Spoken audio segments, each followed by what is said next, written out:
Hello, Mr. Barton here, and welcome to another episode of the GCSE Maths Question of the Week, where every week I take you through a GCSE Maths question that's been causing students a little bit of difficulty on my Diagnostic Questions Maths website. Now, this one is it's a bit of a nightmare, to be honest with you. I like it because I'm a bit of a geek. I'm a fan of straight line graphs, but students are having trouble with it. So I thought it was worth having a look at in Question of the Week. So, which of the following lines is not perpendicular to y equals 2x plus 1?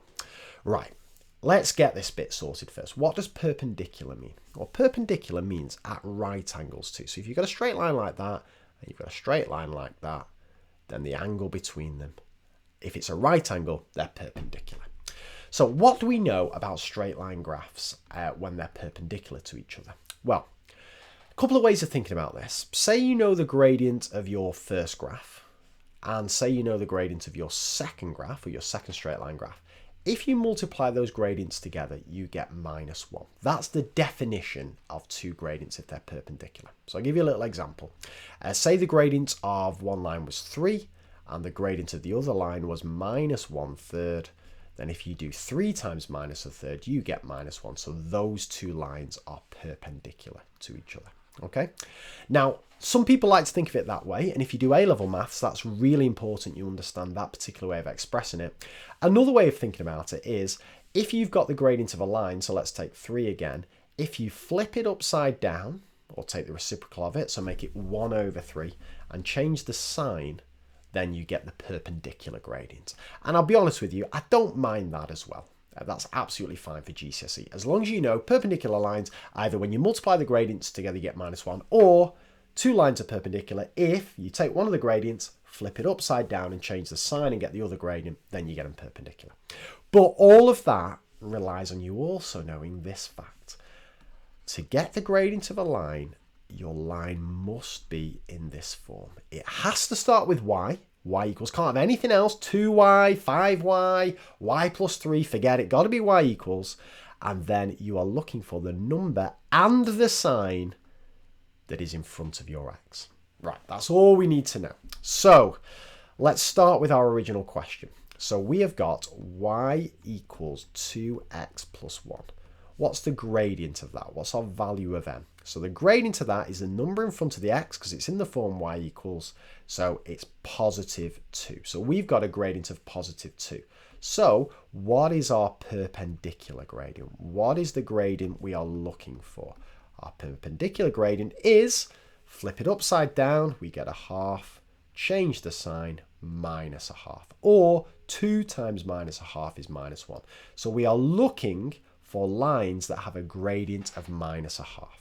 So probably the easiest thing to do is go through each of these in turn. So let's take A first. So we've got y plus a half x equals 6. Now that's not in the form y equals, so we're going to have to make it in the form. So what I'm going to do, I'm going to take a half x from both sides. So on my left hand side, I'm just left with me y, and on the right hand side, I'm going to have minus a half x, and I've still got me positive 6. What's the gradient of that line? What's my number in front of my x? It is minus a half. So that is perpendicular. I'm going to put perp. Okay. Now, just to think about why students may think that that is not perpendicular, they may think, well, that's got a gradient of a half. But no. To get the gradient, you have to get everything over to the other side. It has to start with y equals. Okay. What about B? So B, 2y equals 4 minus x. Now that's not in the form y equals mx plus c, so let's make it there. Let's divide both sides by 2. So 2y divided by 2 leaves us with y. 4 divided by 2 is going to give us 2 minus x divided by 2. Well, that's either x over 2 or a half x. What's the gradient of this particular line? Well, we are looking for the number and the sign in front of the x. There it is again, minus a half. So that 2 is perpendicular. Why might students go for that, for the wrong answer? Well, they probably look at that and say, oh, surely the gradient's just minus 1 because it's minus 1x. No. Look, we've got a 2 there. Got to deal with the 2. All right, I'm running out of flipping space here. Let's go for C. Here we go. 2x plus y equals 4. Let's deal with this. Is that in the form y equals? Unfortunately not. So let's take 2x from both sides. We're going to get y equals, minus 2x plus 4. What's the gradient of that? Well, what's my number in front of the x? Minus 2. Is that perpendicular to it? No, I needed minus a half, so that one is not perpendicular. But wait a minute, so I think I've got my answer, but no harm in just checking this last one, right? What colour should we go for here? I'm going to squeeze in a little yellow down here. So D, what's D? D is y equals minus a half brackets 7 plus x. Right, that's almost in the form y equals, but let's multiply out our brackets. So we get y equals minus a half times 7. Half of 7, I think, is 3.5, so that's going to be minus 3.5. Then we've got minus a half times x. Well, that's going to be minus a half times x minus a half x. Minus times positive, minus half times x, half x. So we get minus a half. That's the number in front of x and the sign. So that too is going to be perpendicular. So the only one that is not perpendicular after all that is going to be C. So I'm going to go for the answer of C.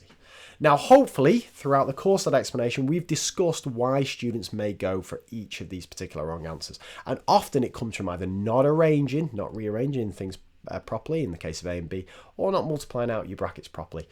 And you may miss C if you don't realise that perpendicular is minus a half and not minus 2. So just take your time and get your head around that. Look, straight line graphs are hard. Hop on Mr. Barton Maths, look up straight line graphs, try exam questions, videos, all that kind of stuff. And please, please, please try the rest of this quiz out on diagnostics. It's dead important that you fully get your head around that. Whew. And I'll see you for a fresh question of the week next week. Take care. Bye for now.